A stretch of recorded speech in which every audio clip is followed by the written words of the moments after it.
बिस्मिल्लाहिर्रहमानिर्रहीम, अस्सलाम वालेकुम नाज़रीन, वेलकम टू न्यूज़ बीट। मैं हूं बैरिस्टर एहतशाम अमीरुद्दीन। ख़वातीन और हज़रात, आज की न्यूज़ बीट की जो नशस्त है उसमें जो हमारे मेहमान हैं वो 2013 में पहले पंजाब के 31वें गवर्नर पंजाब के तौर पे ख़िदमत सर अंजाम दे चुके हैं। उसके बाद 2015 में उन्होंने पाकिस्तान तहरीक इंसाफ को ज्वाइन किया। उसके बाद ख़बरें कुछ आई कि पाकिस्तान तहरीक इंसाफ के कुछ सीनियर रहनुमाओं से उनके कुछ इख्तलाफात पैदा हो गए हैं, तो शायद वो लंदन वापस जा रहे हैं। लेकिन फिर खबर आई कि इमरान खान साहब ने ज़ाती तौर पर जाकर उनको मनाया और उन्होंने पाकिस्तान में रुकने का फ़ैसला किया। और 2018 में जब पाकिस्तान तहरीक इंसाफ की हुकूमत दोबारा बनती है तो फिर वो पंजाब के 33वें गवर्नर के तौर पर अपॉइंट होते हैं और अभी इसी पोजीशन में खिदमत सर अंजाम दे रहे हैं। चौधरी सरवर साहब, सर बहुत शुक्रिया, thank you ji for joining news beat.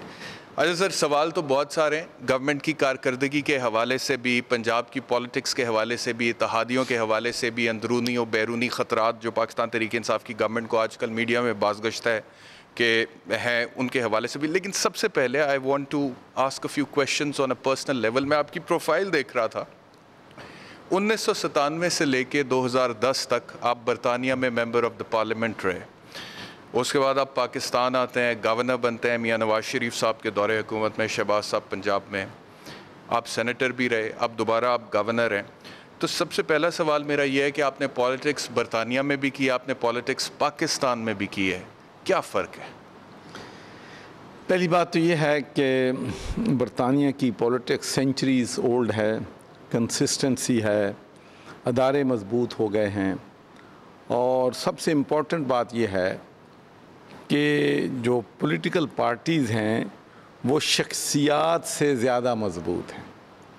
वहाँ पर एक पार्टी का लीडर बनने के लिए 10 लोग जो हैं मैदान में आते हैं, कैंडिडेट बनते हैं और वहाँ पर लोग अपना इजहार ख्याल करते हैं। लेकिन यहाँ पर पॉलिटिकल पार्टीज़ में एक तो अभी तक मैं समझता हूँ कि चूँकि हमारी रूट्स जो हैं मजबूत नहीं हुई हैं, इसलिए यहाँ पर ज़्यादातर पार्टी के लोग जो हैं, लीडरशिप जो है वो शख्सियात जो हैं वो पार्टी से बालातर हावी हैं, पार्टी हावी हैं। ठीक है। तो जिसकी वजह से मैं समझता हूँ कि कुछ हमारे मुल्क के जो मामलात सही सम्मत में नहीं जा रहे, उसकी बुनियादी वजह and Pakistan Tehreek Insaf is also not an exception to this. Pakistan Tehreek Insaf में भी इमरान खान की जो शख्सियत है वो पार्टी पर हावी है।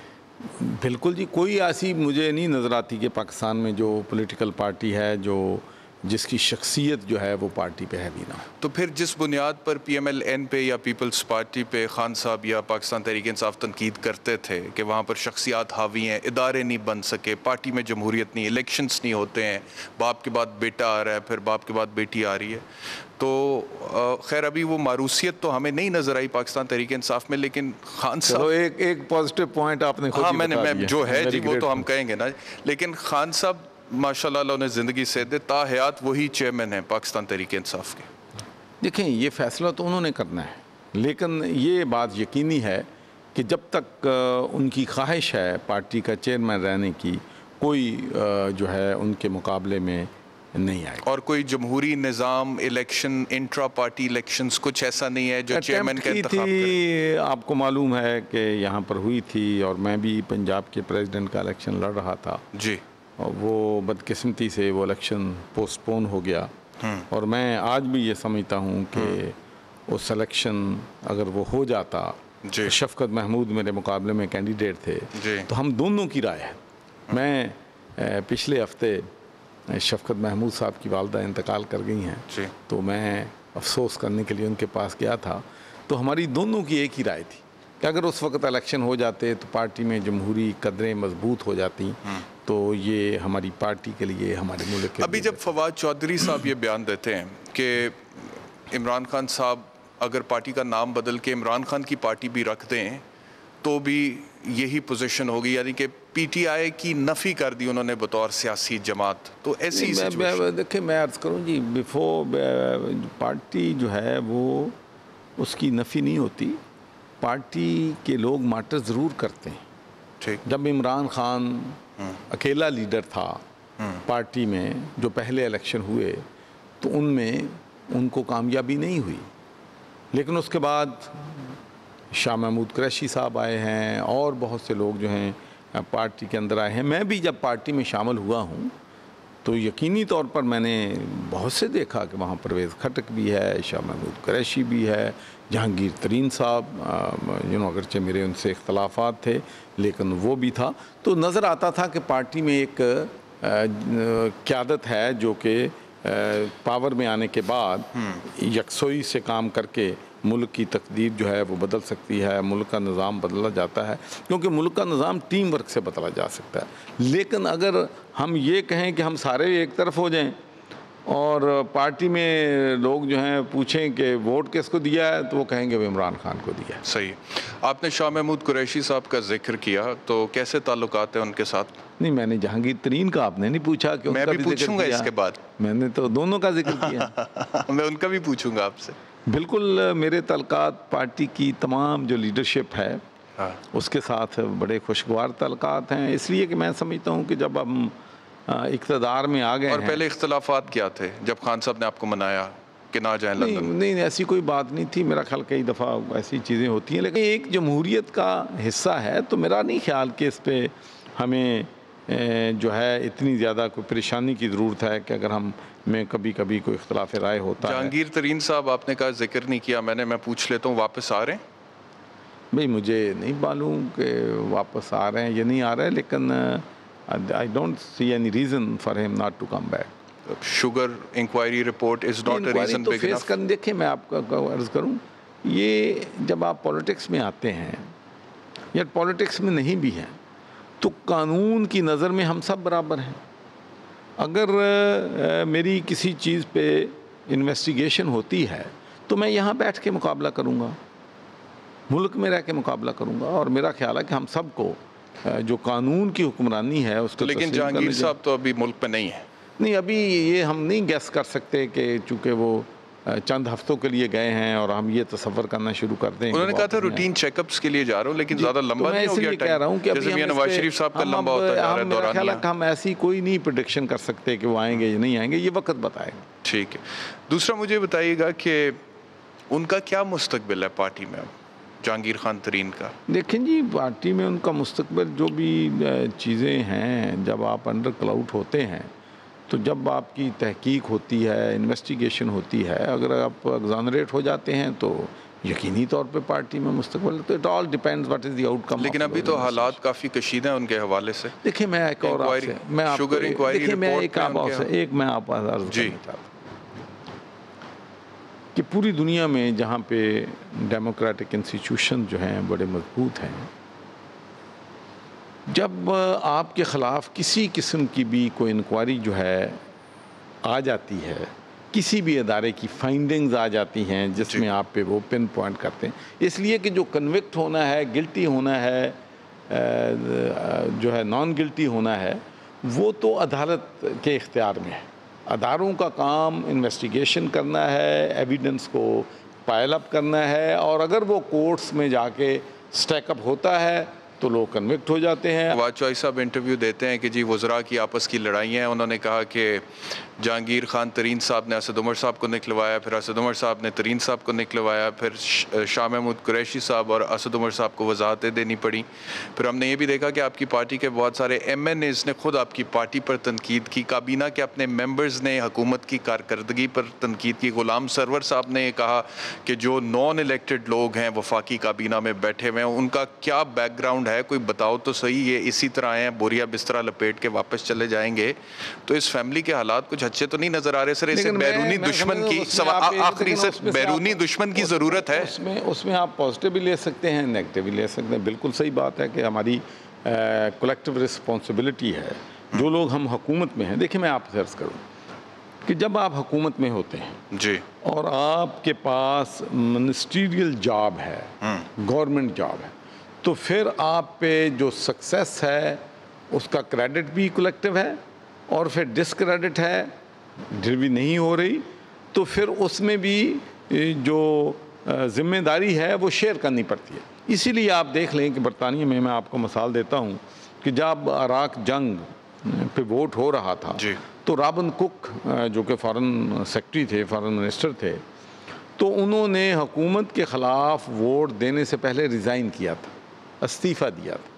वहाँ पर जो भी हुकूमत से जब इख्तलाफ करता है तो अपने सरकारी मनसब से रिज़ाइन करता है। बैक बेंचर एमपी जो मर्ज़ी कह सकता है, लेकिन यहाँ पर चूँकि अभी जमहूरियत जो है उस स्टेज पे नहीं पहुँची है, लेकिन आप तो 2 एमपी की बात करते हैं, हमारे तो उधर 20-20, 30-30 एमपी हुकूमत के ख़िलाफ़, अपनी हुकूमत के ख़िलाफ़ बोलते हैं, अपनी हुकूमत की पॉलिसी लेकिन रिज़ाइन करके करते हैं, क्रिटिसाइज़ करते हैं, बहुत सख्त क्रिटिसाइज़ करते हैं। जब मैं मेंबर ऑफ पार्लियामेंट था तो मैंने पार्लियामेंट के अंदर खड़े होकर तनकीद का निशाना बनाया था टोनी ब्लेयर को, बल्कि मैंने यहाँ तक कहा था कि Tony Blair, you use to claim कि you are in the heart of Europe, लेकिन तुम्हारे एक्शन जो हैं वो तो समथिंग एल्स प्रूव कर रहे हैं। वो सब मुझे तो लगता है तुम you are in the heart of President Bush. कह रहे हैं जो मिसाल आप दे रहे हैं कि बरतानिया में खुली तनकीद होती है अपनी हुकूमत पे, अपनी पार्टी पे, अपने प्राइम मिनिस्टर पे, तो वहाँ पे तो प्राइम मिनिस्टर्स फिर बदल भी जाते हैं।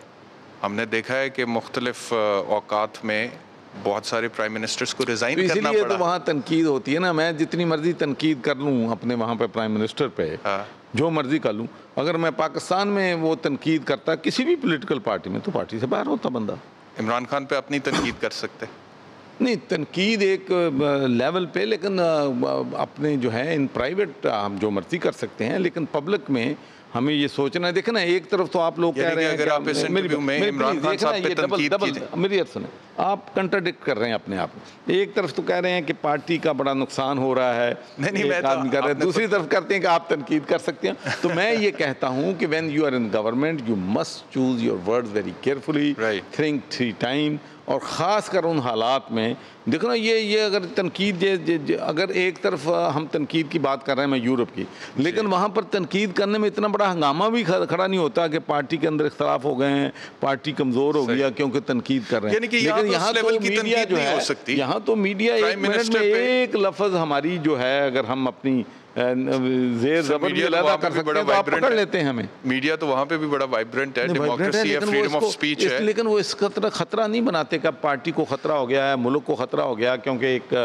बैक बेंचर एमपी ने अपने प्राइम मिनिस्टर पे तनकीद कर दी। तो फिर प्राइम मिनिस्टर बुरा मना जाते हैं यहाँ पे, इस वजह से there is a certain line you can not cross as a member of party. नहीं, वो आप वोट अपनी हुकूमत के खिलाफ दे सकते हैं, कोई वहाँ पर इशू नहीं है आपको। नहीं, मैं यहाँ की बात कर रहा हूँ आपसे। लेकिन यहाँ भी डेमोक्रेटिक नॉर्म्स वहाँ तक पहुँचने में देखो वो सदियों में उस स्टेज पे पहुँचे हैं।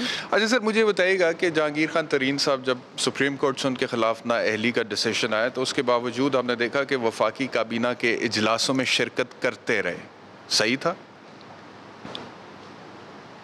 देखिए, इसमें मेरा ख्याल है कि मैं कोई कॉमेंट नहीं कर सकता। ये तो उनका प्राइम मिनिस्टर साहब का और हुकूमत का पॉइंट ऑफ व्यू ये था कि उनके पास सरकारी ओहदा जो है नहीं है, लेकिन चूँकि एडवाइस अगर प्राइम मिनिस्टर ने एग्रीकल्चर पे या दूसरी चीज़ों पे लेनी है तो उस एडवाइस वो लेते थे, लेकिन उनके पास कोई किसी किस्म का ओहदा जो था गवर्नमेंट का नहीं था। अच्छा, ठीक है, आगे बढ़ते हैं जी। मुझे फरमाइएगा गवर्नर साहब के पाकिस्तान मुस्लिम लीग काफ, हमने देखा कि एक वीडियो लीक हुई थी जिसमें परवेज़ इलाही साहब बैठे हुए थे, तारिक बशीर चीमा साहब थे, जहांगीर तरीन साहब बैठे हुए थे, और चीमा साहब ने कहा जी सर्वर को संभाल के रखें। तो ऐसा क्या आप कर रहे थे कि उन्हें ये कहना पड़ा कि सर्वर को संभाल के रखें? देखिए, मैं अर्ज़ करूँ जी, जब हम प्राइवेट कन्वर्सेशन में होते हैं ना जी, तो हम, आपको मालूम ही है कि किस किस्म की बातें हम करते हैं। तो अगर मैं उस पैराए में देखूँ कि एक प्राइवेट कन्वर्सेशन जो है वो लीक हुई है, तो मैं समझता हूँ कि वो इतने कोई सख्त अल्फाज नहीं थे जितने हम प्राइवेट महफलों में एक दूसरे के ख़िलाफ़ सख्त अल्फाज जो हैं वो इस्तेमाल करते हैं। वहाँ पर था कोई इशू बहावलपुर में, तारिक बशीर चीमा साहब मेरे बहुत पुराने दोस्त हैं, मैं आपको ये बता दूँ, लेकिन चूँकि जब वो टिकट तकसीम हो रहे थे तो वहाँ एक हमारा कैंडिडेट था टिकट के लिए, तो वहाँ उनकी आपस में बड़ी मुखालफत है। अच्छा। लेकिन अब हमारे मामलात जो हैं बिल्कुल बैक टू नॉर्मल हैं, ठीक हो गए, कोई इशू नहीं। अब तो आप ब्रिज का किरदार अदा कर रहे हैं। जब इत्तेहादी PMLQ वाले थोड़े नाराज़ हुए तो नहीं, अब तो मुझे एक जिम्मेदारी जब सौंप दी प्राइम मिनिस्टर ने कि अगर उनका इशू है तो उसकी कमेटी बना दी, जिसमें मैं, चीफ मिनिस्टर और शफकत महमूद थे। तो अब मैं समझता हूँ कि मेरा काम बनता है कि अब मैं बिल्ड ब्रिजेस करूं, अगर मेरे उनके ग्रीवियंस अगर मुझ पे ज़ाती भी हैं तो मैं इनको दूर करूं कि I must have a neutral role. you have successfully, I believe you have successfully done it. एक ब्रेक का टाइम हो गया सर, ब्रेक लेते हैं, ब्रेक के बाद वापस आते हैं।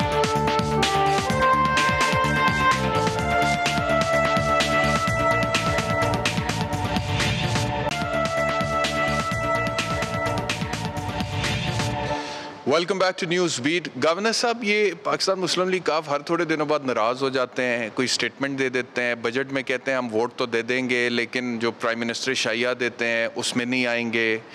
स्पीकर कौमी असम्बली असद कैसर साहब उनको कॉल करते हैं, मनाने की कोशिश करते हैं भाई एक अपना मेंबर भेज दें, वो भी नहीं भेजते हैं। मसला क्या है पाकिस्तान मुस्लिम लीग काफ का? उन्हें पंजाब में इक़्तिदार में मज़ीद शराकत दारी चाहिए, मुनस सलाई की वजारत चाहिए, या फिर परवेज़ ज़लाई साहब की वजारत आला चाहिए? देखिए, मैं आपसे ये बात कहना चाहता हूँ कि दुनिया में जहाँ कहीं भी कोलिशन गवर्नमेंट होती है उनमें इख्तिलाफ राय होता है, उनमें तहफ़्फ़ुज़ात होते हैं।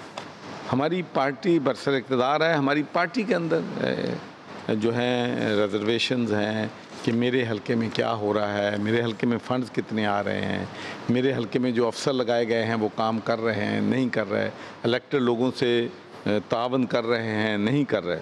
तो इसी तरीके से इत्तेहादियों के भी अपने अपने हलके होते हैं और उन हलकों में उनकी लोगों की डिमांड्स होती हैं। तो ये ऐसे इश्यूज़ होते हैं जिनको बड़ी आसानी से राउंड द टेबल हम हल कर सकते हैं। लेकिन अभी तक हल तो नहीं हुए। नहीं, हल हो गए। मैं समझता हूँ कि जिस दिन हम लोग परवेज़ खटक साहब, मैं और हम सब लोग वहाँ पर गए थे उनसे मिलने, उसके बाद पंजाब में आपने देखा होगा कि उन्होंने कोई सिंगल इशू भी जो है पंजाब में रेज़ सर नहीं अभी हुआ। 4 दिन पहले का एक स्टेटमेंट है उनके रहनुमा का कि अब हम चाहते हैं कि चौधरी परवेज़ लाई को वज़ीर आला बनाएं। देखिए, मैं अर्ज़ करूं जी, पार्टी के अंदर इतनी बड़ी पार्टियां होती हैं, उनमें अंदर किसी की इंडिविजुअल अगर कोई राय है तो उसको सीरियस नहीं लेना चाहिए। लेकिन कम अज़ कम मैं जहाँ तक मेरा नॉलेज है, मैंने नहीं सुना कि उनकी सीनियर लीडरशिप जो है, चौधरी परवेज़ अलाई साहब हैं, चौधरी शुजात साहब हैं, मुनस सलाई साहब हैं, तारक बशीर चीमा साहब हैं या दूसरे जो लोग हैं, खान साहब के कभी रवैये किसी से ने नहीं कहा कि हम परवेज़ अलाई को चीफ मिनिस्टर बनाना चाहिए। खान साहब के रवैये से भी उन्हें कोई शिकायत है? वो कहते हैं जी चौधरी शुजात साहब बीमार हुए थे, खान साहब ने उनसे इयादत भी नहीं की जाके। देखें, जो हमारा आपको मालूम है कि जो हमारा कल्चर है हमारा पाकिस्तानियों का, कि इवन यूनाइटेड किंगडम में मैं आपसे शेयर करना चाहता हूँ कि हम लोग सियासत नहीं कर सकते वहाँ अगर लोगों के खुशी और गमी में ना जाएं। लोग जो हैं हमारे एक्सपेक्ट करते हैं, मतलब मेरे हलके में 90% वाइट कम्युनिटी के लोग हैं, वो चीज़ नहीं एक्सपेक्ट करते, बल्कि वो रिलक्टेंट होते हैं कि जनाजे में लोग आएँ ना आएँ, शादी में आए ना आएँ, बल्कि इनवाइट ही नहीं करते, बहुत कम लोगों को इनवाइट करते। लेकिन हमारा ये एक मुआशरा है कि हमारे लोग जो हैं वो एक्सपेक्ट करते हैं कि अगर कोई बीमार है तो उसकी तीमारदी की दरी की जाए, पर्सनली जाके कर ली जाए। अगर तो फिर उन्हें शिकायत तो थी, तो उनको मेरा ख्याल ये शिकायत थी। लेकिन प्राइम मिनिस्टर, एक मैं बात बता दूं, he is very courteous person, he cares about people. तो लेकिन जब प्राइम मिनिस्टर आप होते हैं तो आपकी ज़िम्मेदारियां बड़ी होती हैं, मसरूफ़ियत बहुत होती है, तो उन मसरूफ़ियत में आप इतना हो जाते हैं तो इसका मतलब ये नहीं होता है कि किसी को वो इग्नोर कर रहे हैं या किसी की उनको फ़िक्र नहीं है। अगर मैं ये कहूँ, चलें ये तो एक जनवन बात है, ज़ाहिरी बात है, अगर कोई बीमार हो जाए उसकी आदत करनी चाहिए। लेकिन अगर मैं आपसे कहूँ कि पाकिस्तान मुस्लिम लीग काफ या आपके दीगर इत्तेहादी जो नज़रियाती तौर पर आपके साथ एक टेबल पर नहीं थे 2018 के इलेक्शन से पहले, और हुकूमत बनाने के लिए फिर आपको उनके साथ इत्तेहाद करना पड़ा, तो वो अब आपको कभी कभी ब्लैकमेल करते हैं, तो ये बात दुरुस्त होगी? देखिए, पहली बात तो ये है कि पंजाब में इलेक्शन से पहले काफ की हमारी अंडरस्टैंडिंग हो गई थी। हमने इकट्ठे इलेक्शन लड़ा, जिन सीटों पे उनके कैंडिडेट थे हमने पाकिस्तान तहरीक इंसाफ ने उनके कैंडिडेट्स को सपोर्ट किया। लेकिन एक टाइम पे खान साहब कहते थे पंजाब के सबसे बड़े डाकू हैं। देखिए, ये मतलब इस पे तो मैं नहीं कोई भी कमेंट करूंगा, क्योंकि ये बेहतर है कि एमक्यूएम वालों के, तो मैं तो सिर्फ ये कहना चाहता हूँ कि जो हमारे इत्तेहादी हैं काफ वाले ये नजरियात हमारे एक है इलेक्शन सर। से पहले के इत्तेहादी नजरियात एक है सर, काफ लीग के, पीटीआई के, नहीं, एमक्यूएम के। नजरियात तो पार्टी के अंदर लोगों के एक नहीं होते, अपना अपना नजरिया तो फिर होता नया है। पाकिस्तान कैसे बनेगा? नहीं, नया पाकिस्तान तो हम तो ये चाहते हैं कि कायदे आज़म की विजन के मुताबिक या कायदे आज़म के बताए हुए असूलों के मुताबिक हम इस मुल्क में नंबर 1 मिनॉरिटीज़ का इशू था, और मैं समझता हूँ कि कायदे आज़म मोहम्मद अली जिन्ना ने फरमाया था कि अब पाकिस्तान बन गया, इसमें मुल्क में रहने वाले तमाम लोग पाकिस्तानी हैं और बराबर के शहरी हैं। तो मेरा ख्याल है कि ये बात आप तस्लीम करेंगे कि हमारी हुकूमत में आने के बाद हमने मिनॉरिटी राइट्स जो हैं उनको प्रमोट भी किया है, इक्वल राइट्स भी दिए हैं, और गुड जेस्चर भी शो किया है अपनी मिनॉरिटी के लिए करतारपुर कॉरिडोर को खोल के। और मैं आपको ये भी कहना चाहता हूँ कि हमारे अब इंटरनेशनल लेवल पे भी हमारा जो इमेज है वो मॉडरेट नेशन का है, लिबरल नेशन का है, केयरिंग नेशन का है, और हमारे मुकाबले में इंडिया जिसका इमेज हमसे कई गुना बेहतर था पिछले सालों में, उसको सेकुलर समझते थे, मिनॉरिटीज़ का समझते, अब उल्ट हो गया, बल्कि अब वो समझते हैं कि मिनॉरिटी समझते नहीं, हकीकत है कि मिनॉरिटीज़ पे वहाँ जुल्म हो रहा है, कश्मीर में ह्यूमन राइट्स की वायलेशंस हो रही हैं, अक़वाम मुत्तहिदा की करारदादों की खिलाफ वर्जियाँ हो रही हैं। तो मैं समझता हूँ कि पाकिस्तान ने अपनी जो क्रेडिबिलिटी है पूरी दुनिया में, अपना इमेज जो है under the leadership of Imran Khan, उसको इम्प्रूव किया है, बेहतर किया है। गवर्नर साहब, as much as I agree with you on what you've just said about Pakistan and India और इंटरनेशनली, लेकिन उसके बावजूद जो हमारे कौमी सतह पर मसाइल हैं, मिसाल के तौर पे मईशत सबसे बड़ा मसला है, रोज़गार सबसे बड़ा मसला है लोगों का। खान साहब ने कहा था 50 लाख घर बनाएंगे, 1 करोड़ नौकरियां देंगे, हालात बेहतर होंगे, लेकिन नून लीग वाले, ऑपोजिशन वाले कहते जी हमारे दौर में 5.8% पे इकोनॉमी ग्रो कर रही थी, अब मनफी में है। ठीक है, उसमें कोरोना का एलिमेंट आ गया, लेकिन कोरोना से पहले के फिगर्स भी कोई इतने अच्छे नहीं थे। तो मेरा सवाल ये था कि जब आपने ख़ुद कहा कि पीटीआई के नज़रियात में और एमक्यूएम के जो कि आपके इत्तेहादी हैं और पीएमएलक्यू जो कि आपके पंजाब में इत्तेहादी हैं, नज़रियात में फ़र्क है, तो फिर मुखालिफ नज़रियात की बुनियाद पर एक टीम बनकर नए पाकिस्तान की बुनियाद इमरान खान कैसे रखेंगे? क्योंकि इन्हीं पार्टीज़ के खिलाफ तो वो कहते थे कि मैंने नया पाकिस्तान बनाना है। फेडरल गवर्नमेंट में प्राइम मिनिस्टर लीड कर रहे हैं और मिनिस्टर जो हैं उनकी पॉलिसी को फॉलो करते हैं। पंजाब में चीफ मिनिस्टर साहब लीड कर रहे हैं, उनके जो वजीर हैं, काफ के भी जो वजीर हैं, वो उनकी विजन को आगे लेकर चल रहे हैं। इसलिए कि लीडर जो है उसने, मेरा ख्याल था कुछ आप भी लीड कर रहे हैं पंजाब में। चीफ मिनिस्टर है, चीफ एग्जीक्यूटिव, उसने लीड करना है, और क्या गवर्नर ने लीड करना है, स्पीकर ने लीड करना है। सही है जी, बहरहाल आप प्लीज कंटिन्यू। आप तो मैं ये अर्ज कर रहा हूँ कि इससे कोई फ़र्क नहीं पड़ता कि इत्तेहादियों की हुकूमत है, दूसरी है। उन्होंने कभी भी जो day to day running of the government है, कभी इत्तेहादियों ने हमें इसमें दखल नहीं दिया है कि फ़लाँ आपकी विजन या फ़लाँ मैनिफेस्टो पे आप। सर वो हर बार कहते हैं हमसे मशवरा ही नहीं करते। नहीं, मैं अर्ज़ करता हूँ कि ठीक है, वो मशवरा जब कैबिनेट में हैं, उनके मेंबर पंजाब में हैं, तो वो वहाँ भी तो मुशावरत होती है, लेकिन मैं समझता हूँ कि एक बात बिल्कुल ये अहम है कि जो लैक ऑफ कम्युनिकेशन होती है वो गलत फहमियों को जन्म देती है, उससे लोगों के इख्तलाफात जो हैं बढ़ते हैं। तो we should have better communication skills with our coalition partner, और उसमें मेरा ख्याल है कि अब प्राइम मिनिस्टर ने एक कमेटी भी बनाई है पंजाब में भी और फेडरल लेवल पे भी कि हम अपने इत्तेहादियों को साथ लेकर चलें। जो सब 2013 में जब आप गवर्नर थे और 2018 के बाद जब आप गवर्नर बने, दो मुख्तलिफ सियासी जमातों की हुकूमत, क्या फ़र्क है? गवर्नर तो आप तब भी थे, गवर्नर आप अब भी हैं, फ़र्क मैं ज़रा पहले बता दूँ।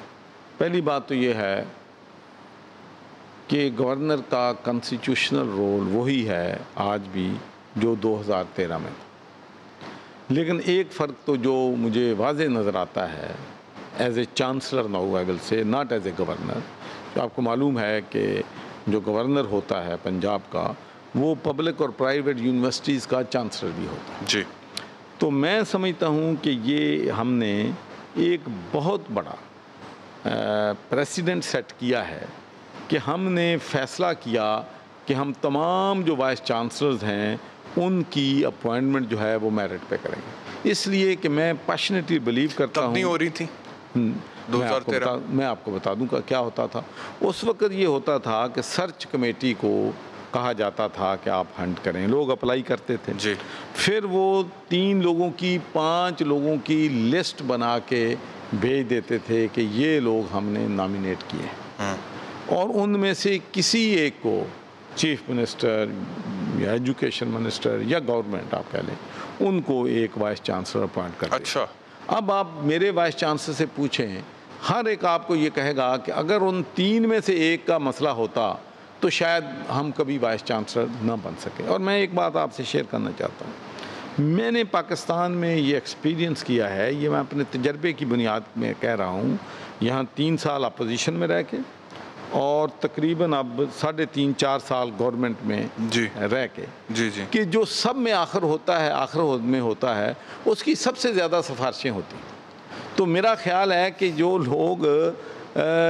लोग ब्रिलियंट हैं, जो लोग केपेबल हैं, वो अपनी, चूँकि वो मुस्लिम लीग नून आए तो उन्होंने फिर भी जायज़ काम करना है, पीपल्स पार्टी आए तो उन्होंने जायज़ काम करना है, तहरीक इंसाफ करना है तो उन्होंने जायज़ काम करना है। और इस मुल्क में जायज़ काम करके कोई दोस्त नहीं बना सकता। यानी कि मियाँ शहबाज शरीफ साहब के दौर में बतौर गवर्नर आपके जो इख्तियारात थे उनमें मुदाखलत करते थे चीफ मिनिस्टर के तौर पे मियाँ साहब? नहीं, मुदाखलत नहीं, ये उनको अपना राइट देता। चीफ मिनिस्टर जो समरी बना के भेजता था, उसमें वो जिसको चाहते थे वो बना के उसमें से वो भेज देते थे।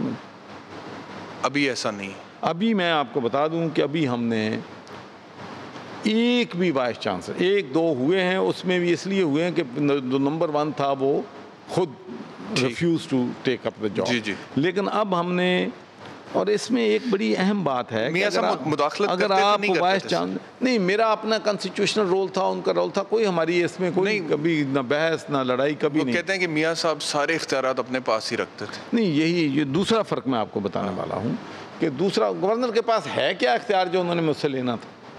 तो फिर इख्तिलाफ किस बात पे हुआ? देखें, उसमें मैं आपको बाद में बताता हूँ। उसमें दूसरी बात जो थी कि हमारी पार्टी जो है, हम डेवोल्यूशन ऑफ पावर पे बिलीव करते हैं। हम कहते हैं कि इख्तियारात जो हैं निचली सतह पर मुंतकिल होना चाहिए, लोकल बॉडीज़ के नुमाइंदों को एम्पावर करना चाहिए, और जो डेवलपमेंट के काम हैं वो लोकल गवर्नमेंट के लोगों को करने चाहिए।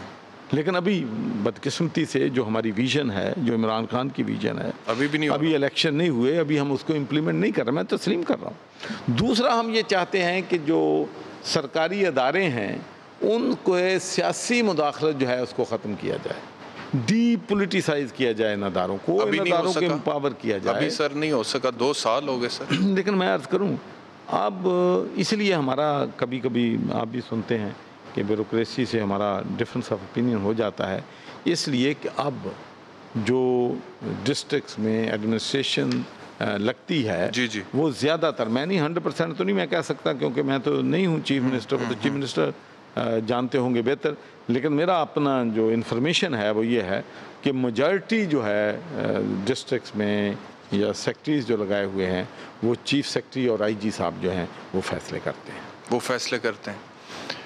अच्छा, आपने अभी ब्यूरोक्रेसी का जिक्र किया। मई 2020 में आपका एक स्टेटमेंट है जिसमें आपने कहा कि ब्यूरोक्रेसी फाइल्स को रोकती है। आपने कहा कि 1 हफ्ते का अल्टीमेटम देता हूं, अगर ना सुधरे तो प्रेस कॉन्फ्रेंस में काली भेड़ों को बेनकाब करूंगा। तो एक तरफ तो आप कहते हैं कि जी पॉलिटिकल इंटरफेरेंस होती है इंतज़ामी कामों में, और दूसरी तरफ ब्यूरोक्रेसी अगर काम कर रही है अपनी मर्ज़ी से तो आप कहते हैं कि वो फाइल्स रोकती है। तो इसमें कोई कॉन्ट्रडिक्शन आपको नज़र नहीं आता? देखिए, मैं अर्ज़ करूँ, हमारा जो काम है एज ए पॉलिटिशियन या गवर्नमेंट, हमारा काम ये नहीं है कि फ़लाँ अफसर को फ़लाँ जगह लगा दो, फ़लाँ का तबादला फ़लाँ जगह का।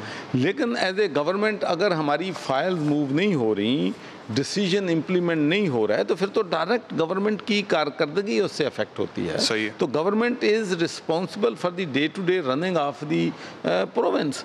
तो उसमें मेरा सिर्फ इख्तलाफ किसी और चीज़ पे नहीं था, एक पे था, जो हमने पीने का साफ पानी मेरा पैशन है। बिल्कुल बिल्कुल, बिल्कुल। और मैं अल्लाह के फजलो करम से 20 लाख लोगों को मेरी अपनी फाउंडेशन जो है डेली पीने का साफ पानी पंजाब में, पाकिस्तान में प्रोवाइड कर रही।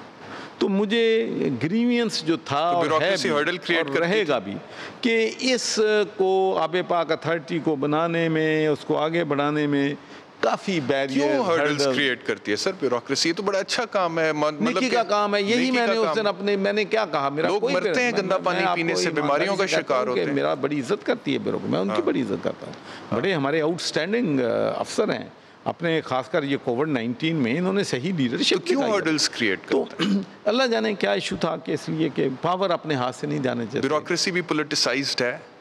पॉलिटिसाइज तो शुरू से है, कब से नहीं है। अभी भी ब्यूरोक्रेसी में जो लोग उस्मान बुज़दार साहब के साथ काम कर रहे हैं, सियासी तौर पे उनकी वाबस्तगियां पाकिस्तान मुस्लिम लीग नवाज या मीर शहबाज शरीफ साहब के साथ हैं, जो ऑब्स्टिकल्स क्रिएट करते हैं इतने अच्छे कामों में। थोड़ा सा मैं इसमें अर्ज कर दूँ कि ये जो ना ब्यूरोक्रेट्स किसी पार्टी का नहीं हो सकता। जिस पार्टी ने आना है उसके साथ उन्हें काम करना उनकी मजबूरी है। इसलिए मैं नहीं इस बात से इत्तेफाक करता। फिर हर्डल्स क्यों क्रिएट करते हैं किसी अच्छे काम में? हर्डल तो हमेशा को आज क्रिएट करते हैं। ये तो 72 सालों, ये जब शहबाज शरीफ था तो उस वक्त भी जो साफ पानी का प्रोजेक्ट है वो कहाँ पहुंचा मुझे बताएं। मुझे नहीं पता कि ब्यूरोक्रेसी की वजह से हुआ क्या हुआ। 9 बिलियन रुपीस खर्च हो गए और 112 फिल्ट्रेशन प्लांट लगे हैं। तो मैं कहना ये चाहता। और फिर दूसरी बात यह है कि आप देख लें, हज़ारों फिल्ट्रेशन प्लांट पंजाब में लगे हुए हैं, हज़ारों वाटर स्कीमें सब बंद पड़ी। ठीक। अच्छा, आपने कहा कि ये किसी भी गवर्नमेंट के ख़िलाफ़ नहीं, चलो उनके लिए काम करते हैं, लेकिन आपके साथ कुछ ज़्यादा ही है मसला ब्यूरोक्रेसी का। ये मेरे पास कुछ फिगर्स हैं, मैं शेयर करता हूँ, फिर मैंने ब्रेक पर जाना है। ब्रेक के बाद आपसे मैं जवाब ले लूँगा। ये 23 महीनों के फिगर्स आ रहे हैं जी। FBI चेयरमैन 4 दफ़ा तब्दील किया आपके दौरे हुकूमत में। बोर्ड ऑफ इन्वेस्टमेंट के चेयरमैन 5 दफ़ा तब्दील किया। कॉमर्स सेक्रेटरी 4 दफ़ा। पंजाब के IG 5 आ चुके हैं। चीफ सेक्रेटरी पंजाब 3 आ चुके हैं। एजुकेशन सेक्रेटरी 6 आ चुके हैं। फेडरल फाइनेंस सेक्रेटरी सर 3 आ चुके हैं। SECP के चेयरमैन 3 आ चुके हैं। इन्फॉर्मेशन मिनिस्टर्स 3 आ चुके हैं। फूड मिनिस्टर्स 3 आ चुके हैं। इंडस्ट्री के मिनिस्टर्स, यानी कि मिनिस्टर्स को छोड़ के बाकी सारे तो ब्यूरोक्रेट्स ही हैं। तो बन नहीं रही किसी के साथ, मुझे लग रहा है नए पाकिस्तान। इसमें मेरा तो कोई ताल्लुक नहीं है। नहीं, आपका नहीं है, मैं आपको पॉइंट ऑफ व्यू लेना चाह रहा हूं। इनकी अपॉइंटमेंट से मेरा कोई ताल्लुक है ना, इनकी ट्रांसफर से मेरा ताल्लुक है। ये तो चीफ एग्जीक्यूटिव का काम है। I think he will know better. Chief executive नहीं बना पा रहे इनके साथ अपने बुज़दार साहब। चीफ मिनिस्टर ने तो कभी आज तक मैंने नहीं सुना कि उन्होंने ब्यूरोक्रेसी की कभी कंप्लेंट। लेकिन सर बदल देते हैं ना। ये हो सकता है, मैं नहीं समझता कि ये IG फैसले करते हैं या ये चीफ सेक्रेटरी साहब फैसले करते हैं, या इस बारे में मैं, चूंकि जिस चीज़ में मैं इन्वॉल्व नहीं हूँ जी, ठीक, उसका मैं उस बारे में कमेंट नहीं कर सकता। ब्रेक के बाद वापस आते हैं।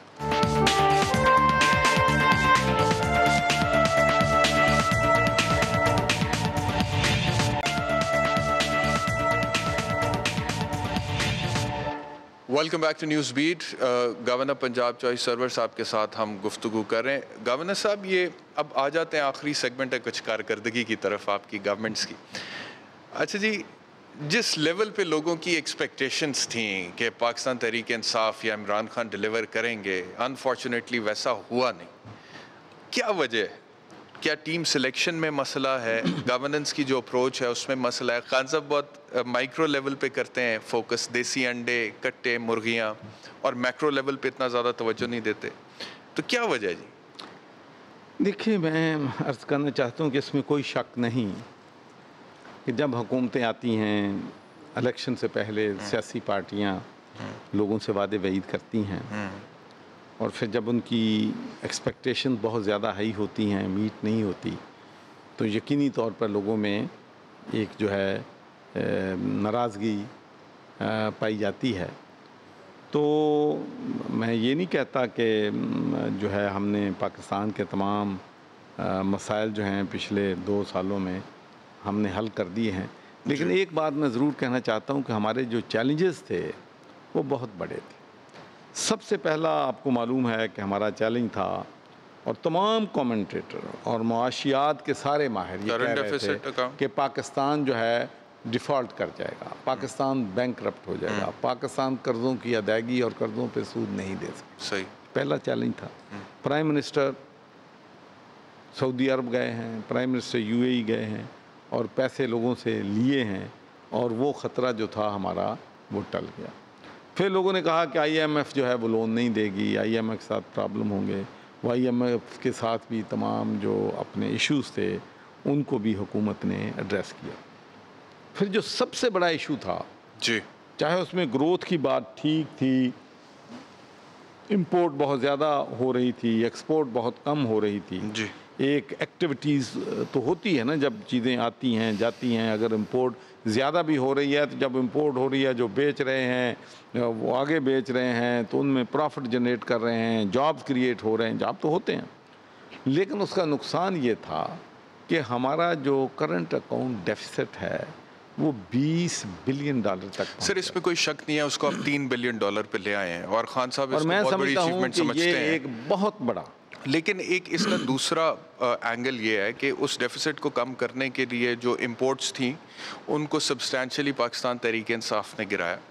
अब उसमें इंपोर्ट्स कम होने से वो कहते हैं कि इकॉनमी बहुत मुतासर हुई है, इस सेंस में कि लोगों का जो एक रोज़गार लगा हुआ था, रेवेन्यू जनरेट हो रहा था इंपोर्ट्स की वजह से।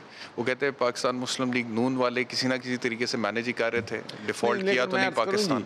आप देख लें ना, लेट्स से कि वो उस पॉलिसी को हम कंटिन्यू रखते जी, हमने डॉलर को 105, 110, 115 पे रखा, लेकिन जो ही हमने ओपन किया मार्केट को तो डॉलर 165 पे चला गया।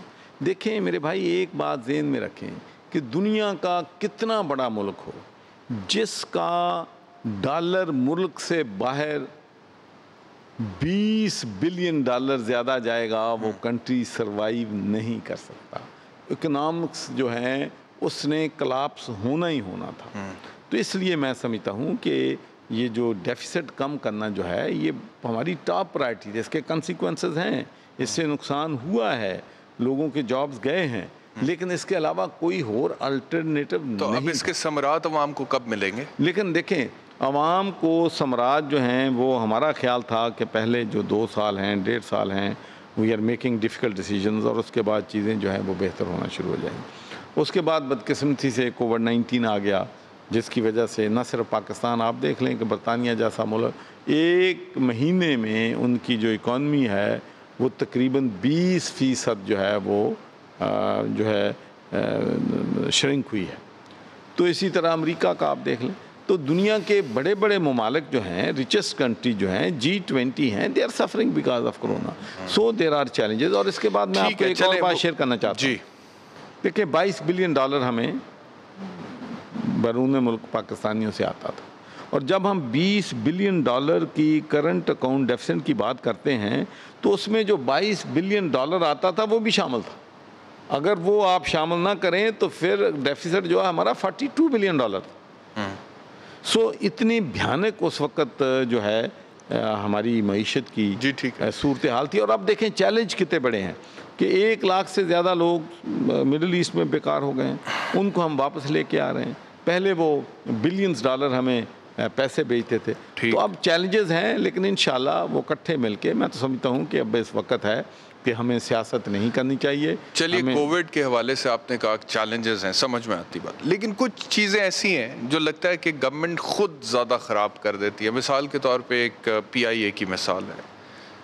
गुलाम सरवर साहब ने फ्लोर ऑफ द हाउस पे बोला जी कि 262 पायलट्स के लाइसेंस मशकूक है। इंटरनेशनल मीडिया ने उस चीज़ को उठा लिया। उसके बाद पाकिस्तान की जग सही होती है, फिर हम देखते हैं कि मुख्तलिफ ममालिक में पाकिस्तानी पायलट्स को ग्राउंड कर दिया जाता है। यूरोपियन यूनियन में सर PIA पर पाबंदी लग जाती है। मैंने अपने शो में फिगर्स दिए थे कि लाहौर एयरपोर्ट में जून से जितनी परवाज़ें गई हैं और इस्लामाबाद से गई हैं, 3 अरब रुपया 1 महीना का वो रेवेन्यू जनरेट किया था। और अगर इसको 6 महीने पे डिवाइड कर लें सिर्फ लाहौर और इस्लामाबाद को, तो ये 24 अरब पे चला जाता है। तो PIA जो पहले ही 425 अरब के खसारे में है, क्या इसको बेहतर तरीके से अगर हैंडल करते, इंक्वायरी मुकम्मल करते, फिर जो एक्चुअली फेक डिग्री होल्डर्स थे उनके नाम लेते सर? देखिए, मैं आप हमारे जितने भी नेशनल इंस्टीट्यूशंस हैं, चाहे वो PIA है, रेलवे है, स्टील मिल है, दूसरे हैं, तो इनको तो बर्बाद, मेरा ख्याल है कि काफ़ी टाइम लगा है इनको बर्बाद करने में। लगा है, लेकिन अभी वेंटिलेटर पे चले गए। उसके बाद जो सूरत हाल है ये बड़ी अफसोसनाक सूरत हाल है, परेशान कुन सूरत हाल है। आप इसमें कोई रोल प्ले कर सकते हैं क्योंकि आपके हमारे ताल्लुकात हैं, आपने पॉलिटिक्स की है EU में। जी, मैं वही इसी तरफ आ रहा हूँ कि हमारे ओवरसीज़ पाकिस्तानी बड़े परेशान हैं। तो अब इंशाल्लाह हमारी कोशिश होगी कि हम यूरोपियन यूनियन को अपील करेंगे, और उसमें आपको मालूम है कि GSP+ 2013-14 में लेने में बड़ा मैंने एक अहम रोल अदा किया था। और जिससे पाकिस्तान को अब तक $15 बिलियन का एक्सपोर्ट में पाकिस्तान की इकॉनमी को बेनिफिट हुआ है। अब इसकी रिन्यूअल होनी थी तो फिर भी मैं वहाँ पर पहुँचा। तो अब भी इंशाल्लाह हुकूमत के साथ मिल के हम लॉबी करेंगे। यूँ ही ये हम क्लीन अप ऑपरेशन हो जाता है PIA में तो उसके फ़ौरन बाद यकीनी तौर पर हम जो है वहाँ पर लॉबी करेंगे कि हमारी फ़्लाइट्स जो हैं जल्द अज जल्द बाहर हों ताकि मुल्क का जो कोई नुकसान उम्मीद है 6 महीने से पहले बैन उठ जाए? देखें जी, हर चीज़ पॉसिबल है। डिपेंड्स कि हम कितनी जल्दी अपनी जो है रिपोर्ट तैयार कर लेते हैं इंटरनेशनल कम्युनिटी को सेटिस्फाई करने की कि जहाँ हम वहाँ जाएँ। किसने करनी है रिपोर्ट तैयार? ये तो सारा हमारी हुकूमत का ही काम है। ये सर वफाकी वज़ीर करेंगे जिन्होंने स्टेटमेंट दिया था, और दूसरे लोग जो हैं वो मिल के, अरशद मलिक साहब का इसमें PIA के चेयरमैन का भी रोल होगा। दूसरे सर उन्होंने तो मामले का बेड़ा गर्क कर दिया ना, पैर पे कुल्हाड़ा मार दिया। तो प्राइम मिनिस्टर साहब ने किसी और को ये टास्क नहीं दिया कि यार अब यूरोपियन यूनियन में आप इस चीज़ को ज़रा देखें। जब वहाँ पर जाना है तो इंशाल्लाह हम लोग अपना, शाह महमूद कुरैशी साहब हैं, मैं हैं, हम अपना रोल अदा करेंगे इंशाल्लाह। ठीक। अच्छा, पंजाब आबादी के एतबार से पाकिस्तान का 60% है, सबसे बड़ा सूबा है। पाकिस्तान तहरीक इंसाफ की पंजाब गवर्नमेंट अगर यहीं पर अपनी परफॉर्मेंस दे दे तो मेरे ख्याल में PTI के बहुत सारे मामलात हल हो सकते हैं। बुज़दार साहब की कारकर्दगी पे बारहा सवाल उठते रहे, क्या वजह है कि प्राइम मिनिस्टर साहब को फिर भी इतना कॉन्फिडेंस है उस्मान बुज़दार पे? देखिए, एक मैं आपसे बात कहना चाहता हूँ कि जो भी दुनिया में पार्टी का लीडर होता है, पार्लिमानी सिस्टम में जो पार्टी का लीडर होता है वो ही नॉमिनेट करता है अपने फेडरल मिनिस्टर्स को कि किसको उसने किस जॉब पे लगाना है, किस सोल्जर को किस मोर्चे पे भेजना है। लेकिन सर कोई फॉर्मूला, फिर उसके अलावा सूबे में भी उन्होंने अपना जो है अपॉइंट किया है। तो ये प्राइम मिनिस्टर की डिस्क्रिप्शन है। प्राइम मिनिस्टर साहब ये समझते हैं। दूसरी बात मैं आपसे ये शेयर करना, दूसरी बात मैं आपसे ये कहूँ, देखिए मेरी सुने, जहाँ तक मेरा तल्लक है, मैं तो सिर्फ प्राइम मिनिस्टर की जो है उनका जो फैसला है कि मुझे गवर्नर बनना है, मैंने कहा ठीक है जी, इसलिए कि प्राइम मिनिस्टर का फैसला है। हालांकि आपको मेरा ख्याल मालूम ही होगा कि मैं तो गवर्नर पहले भी रह चुका था और मुझे कोई इतनी बड़ी दिलचस्पी भी नहीं थी। सेनेट में मैं बड़ा एंजॉय कर रहा था अपनी लाइफ को भी। लेकिन उसके साथ साथ ही जो चीफ़ मिनिस्टर जिसको नॉमिनेट प्राइम मिनिस्टर साहब करते हैं उसको असम्बली से वोट ऑफ कॉन्फिडेंस लेना होता है और फिर असम्बली जब चाहे वोट ऑफ नो कॉन्फिडेंस कर सकती है।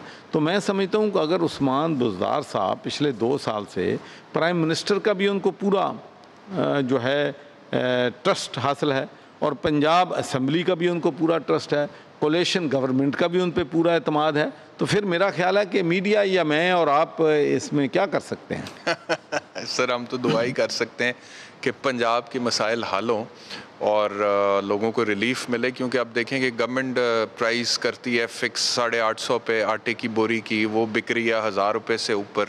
चीनी के हवाले से जी एक इंक्वायरी कमीशन बैठता है, रिपोर्ट आती है, बताया जाता है एहतसाब होगा, लेकिन प्राइस फिर कंट्रोल नहीं होती है। तेल की कीमत कम होती है, तेल मार्केट से गायब हो जाता है, लेकिन जब उसका एहतसाब अभी होता नहीं तो एकदम फिर 25 रुपये कीमत बढ़ जाती है। तो हम तो दुआ ही कर सकते हैं। देखें जी, ये लेकिन आप कुछ दवा भी कर सकते हैं। You're the governor Punjab. जो चैलेंजेस आपने उठाए हैं, यकीनी तौर पर हमारी गवर्नमेंट जो है उन चैलेंजेस को फेस कर रही है। इसलिए कि अगर चीनी महंगी होती है तो उसका जो सबसे बड़ा नुकसान होता है वो पाकिस्तान के गरीब आवाम को होता है। अगर आटा महंगा होता है तो उसका नुकसान पाकिस्तान के गरीब को होता है। लेकिन हमारा एक कल्चर जिसको हमें रूट आउट करना है कि सारी दुनिया में जब कोई रिलीजियस त्यौहार आता है तो लोग स्पेशल ऑफर्स लगाते हैं, प्राइसेस सस्ती होती हैं। यहाँ पे महंगाई सारी ज़िंदगी यूरोप में गुजारी है, जब क्रिसमस आती है तो वहाँ पर प्राइसेस जो हैं बहुत डिस्काउंटेड प्राइस पे मिलती हैं। हर चीज़ लोग स्पेशल ऑफर लगाते हैं कि लोगों का त्यौहार है। रमज़ान में महंगाई, लेकिन हमारा मुल्क में उल्ट है। हमारे जब रमज़ान आता है, हालांकि हम नेकियां कमाने का मकसद होता है, अपने आप को जो है डिसिप्लिन करने का वक्त होता है, तो उस वक्त हम महंगाई कर देते हैं। तो मैं समझता हूँ कि इसमें Right. यकीनी तौर पर ये आखिरी हमारी सवाल। ड्यूटी है, हुकूमत की ड्यूटी है कि इन जो माफियाज हैं जी। इनको फिक्स किया सर जाए। ये आपने दुखती रग छेड़ दी जाते जाते माफिया का जिक्र करके, लेकिन बहरहाल क्योंकि वक्त अब बिल्कुल कम है तो मैं पर्सनल नोट पे एक आखिरी सवाल पूछूंगा आपसे, क्योंकि बहुत सारे लोग आपको देख रहे हैं, सुन रहे हैं। आपने यूके में भी पॉलिटिक्स की है, you made it to the parliament there for 13 years, अब आपके बेटे वहाँ पे मेंबर हैं पार्लियामेंट में, यहाँ पे अब आप गवर्नर हैं, पाकिस्तान की सियासत में अहम किरदार अदा कर रहे हैं। स्ट्रगल किया था या चीज़ें आराम से मिल गई थी?